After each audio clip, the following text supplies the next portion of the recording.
সবাইকে আজকে ভিডিওতে স্বাগতম। আজকে আমি মূলত ফিজিক্স নিয়ে একটু আলোচনা করতে চাই। ফিজিক্স ফার্স্ট পেপার ডায়নামিক্স নিয়ে, মানে হচ্ছে গতিবিদ্যা। আমরা গতিবিদ্যার ক্ষেত্রে অবশ্যই প্লাসের নাম শুনে থেকেছি। প্লাস হচ্ছে ভূপৃষ্ঠ বা ভূপৃষ্ঠের কাছাকাছি কোনো একটা বিন্দু হতে যে বস্তুকে তির্যকভাবে উপরের দিকে নিক্ষেপ করা হয় তাকে মূলত প্রাস বলে। এখন আমরা দেখি, আমরা জানি প্রাসের ক্ষেত্রে প্রক্ষেপণ কোণ হচ্ছে আমরা আনুভূমিকের সাথে যে কোণে বস্তুটিকে নিক্ষেপ করছি, অর্থাৎ প্রাসের নিক্ষেপণ বা প্রক্ষেপণ কোণ হচ্ছে, এটা যদি আমরা ভূপৃষ্ঠ বিবেচনা করি বা অনুভূমিক বিবেচনা করি, তাহলে বস্তুটা যদি এখানে থাকে, আমরা যদি v0 বেগে বস্তুটাকে নিক্ষেপ করি, তাহলে এখানে একটা অনুভূমিকের সাথে বস্তুটি যে বেগে আমি নিক্ষেপ করছি, অথবা বস্তুটি যে বেগে হচ্ছে তার বিচরণকাল হবে বা যে বেগে হচ্ছে বস্তুটি উঠবে, নিক্ষেপ্ত হচ্ছে, সে দিকে অনুভূমির সাথে এই ব্যাগটা যে কোণ উৎপন্ন করছে ওটাকে আমরা থিটা নট বা প্রক্ষেপণ কোণ বলছি। এই থিটা নটকে বলা হচ্ছে প্রক্ষেপণ কোণ। প্রক্ষেপণ কোণ এই থিটা নটকে আলফা দ্বারাও রিপ্রেজেন্ট করা যায়। আমরা যদি কোনো একটা জিনিস করি, এই দেখেন, ধরেন এটা হচ্ছে একটা প্লাস, সেই প্লাসকে আমরা নিক্ষেপ করলাম আলফা কোণে v0 ব্যাগে, তাহলে এটা হচ্ছে সে যেটুকু পথ অতিক্রম করেছে, মানে তার আদি বিন্দু থেকে সে পুরো বিচরণকালের পর যে বিন্দুতে গিয়ে পড়েছে, সেটা মধ্যবর্তী যে দূরত্ব, এটা হচ্ছে আর বা অনুভূমিক বা আনুভূমিক পাল্লা, বা বলতে পারেন রেঞ্জ। এটাকে বলা হয় আর বা রেঞ্জ, অর্থাৎ আনুভূমিক পাল্লা, মানে মধ্যবর্তী যে সীমারেখাটা। এই মধ্যবর্তী সীমারেখাটা দুই ক্ষেত্রে সমান হতে পারে। যদি v0 সমান থাকে, ধরেন আমি আরেকটা এই প্লাস থেকে আবার 90 মাইনাস আলফা কোণে মারলাম, বিষয়টা গুরুত্বপূর্ণ প্লিজ। 90 মাইনাস আলফা কোণে যদি প্লাস থেকে পুনরায় মারা হয়, তাহলে প্লাসটির আনুভূমিক পাল্লা সমান হবে।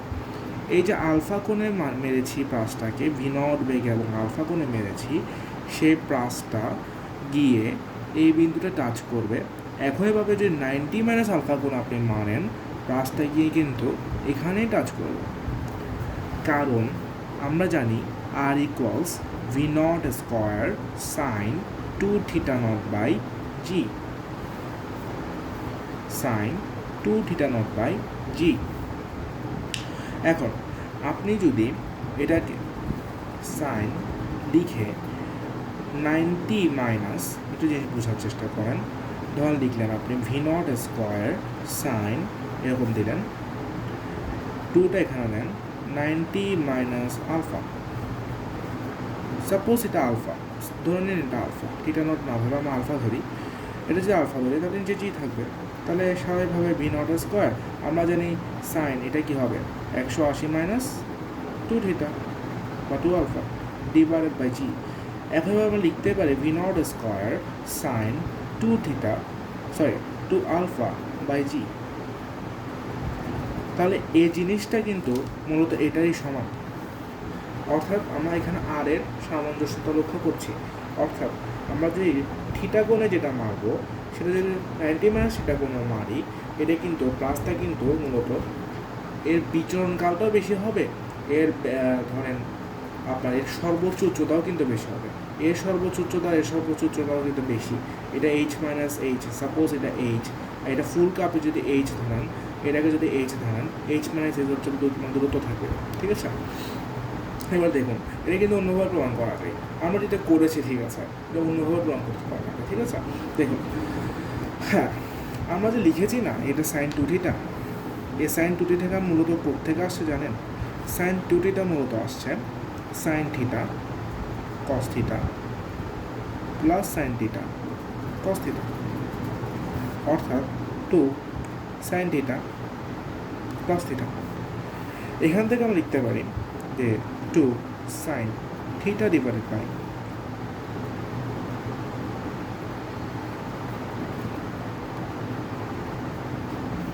Theta divided by cos theta. এখানে কসের লেখার কারণে এখানে একটা কসেটা গুণ করে দিতে হবে। তাহলে লিখতে পারি না যে sine tan theta into cos square theta. তাহলে কি লিখতে পারি না যে sine tan theta into 1/sec square theta. তাহলে কি আমরা লিখতে পারি না যে tan theta divided by 1 + tan square theta. পারি লিখতে।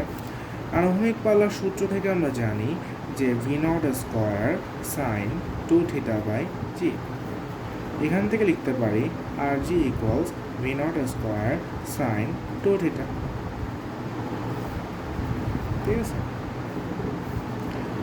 যদি এক্ষেত্রে আমরা আলফা ইউজ করছি তাহলে আমরা আলফা ইউজ করতে পারি, অর্থাৎ 2 tan alpha divided by 1 + tan alpha square. ঠিক আছে, আচ্ছা এবার একটু ভেবে বলুন যে এখানে আর জি ডিভাইডেড বাই যদি v0 স্কোয়ার দিই তাহলে এখানে লিখতে পারি না যে 2 tan alpha divided by tan square alpha. এবার R g plus R g tan square alpha 2 v0 square tan alpha. এবার দেখুন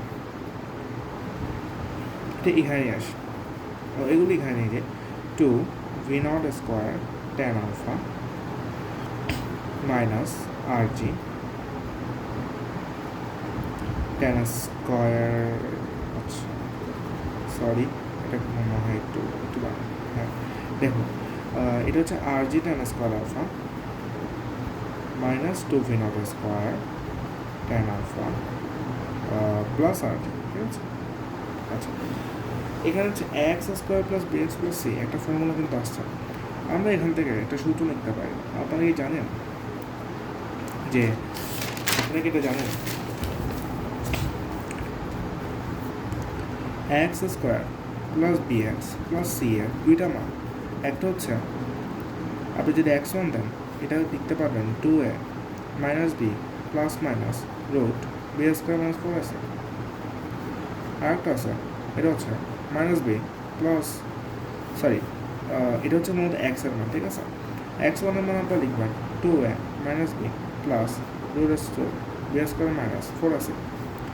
আরেকটা মান হচ্ছে নিচে 2a minus b minus b square minus 4ac। Okay, এটা বোঝা গেছে? বোঝা গেছে না? ওকে, তো x1 into x2 equals minus b plus root b square minus 4ac divided by 2 into 2a। এটা কি হবে? Minus b minus b square minus 4ac। ঠিক আছে, এখান থেকে লিখতে পারি যে root b square minus b square minus 4ac root হয়ে গেছে, এটা স্কোয়ার হয়ে গেছে, এরকমই থাকবে। তাহলে এটা হচ্ছে 4a স্কোয়ার, তাই না? এটা হচ্ছে b plus b square minus b square plus 4ac divided by 4a square. এবার দেখুন এটা চলে গেছে 4ac equals divided by 4a square. তো এখন a স্কোয়ার এখানে কেটে আমরা সি বাই লিখতে পারি না। এখন দেখেন এই যে সি বাই এ আমরা ওইটা করে দেবো, ওটার সাথে ওটা গুণ করে দেবো। কী বলতে চেয়েছে বুঝেছেন? এটা হচ্ছে আমরা মানটা নিয়েছি না, এটা দুইটা মান আসবে নিশ্চয়ই, দুইটা মানকে আমরা গুণ করবো। আশা করি বুঝেছেন? মানে যে দুইটা মান আসবে এই সমীকরণটা নিশ্চয়ই x square plus b x plus c এরকম একটা যে ফরম্যাট, এটারও নিশ্চয়ই একটা মান আসবে। তো সি বাই এ করে দেবো আমরা। ঠিক আছে, আমরা মনে কী করে দেবো? সি বাই এ করে দেবো, তাই না? তাহলে যেটা বলছিলাম এই যে এখানের মধ্যে যে ট্যান আলফা লিখেছি না, এটাকে যদি আপনি এক্স বিবেচনা করেন, এটাকে যদি এক্স বিবেচনা করেন তাহলে এটাকে যদি আপনি সি বিবেচনা করেন আর এটাকে যদি আপনি কি বিবেচনা করেন প্লাস বি বিবেচনা করেন, এটাকে এক বিবেচনা করেন, ঠিক আছে, এটাকে এক্স স্কোয়ার। ওকে, আপনি এখানে একটা মান দেবেন, এখানে একটা মান দেবেন। তো x one into x two মানে কি হবে tan alpha one tan alpha two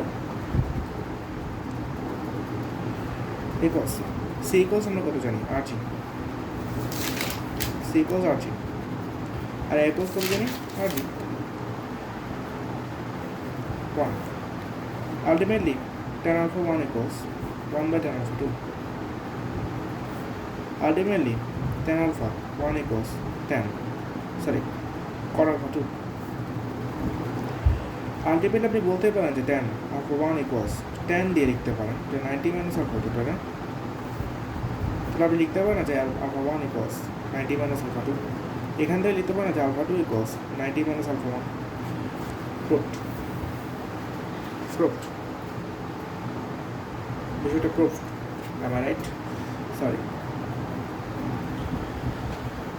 মূলত এভাবে হচ্ছে যদি প্রমাণান্বের পরীক্ষা আসে না, কিন্তু তাও আপনাদের মনে স্যাটিসফ্যাকশনের জন্য তোমাকে দেখানো হলো। এটা শিখে রাখলে তো আর কোনো ক্ষতি নেই আপনার, তাই না? এটা শিখে রাখুন আর লাইক সাবস্ক্রাইব করবেন প্লিজ। লাইক সাবস্ক্রাইব করে দয়া করে ভিডিওটা অন্যদেরকে শেয়ার করে দেবেন। আর মাত্র নতুনই খুলেছি, প্লিজ একটু দোয়া করবেন। আসসালামু আলাইকুম।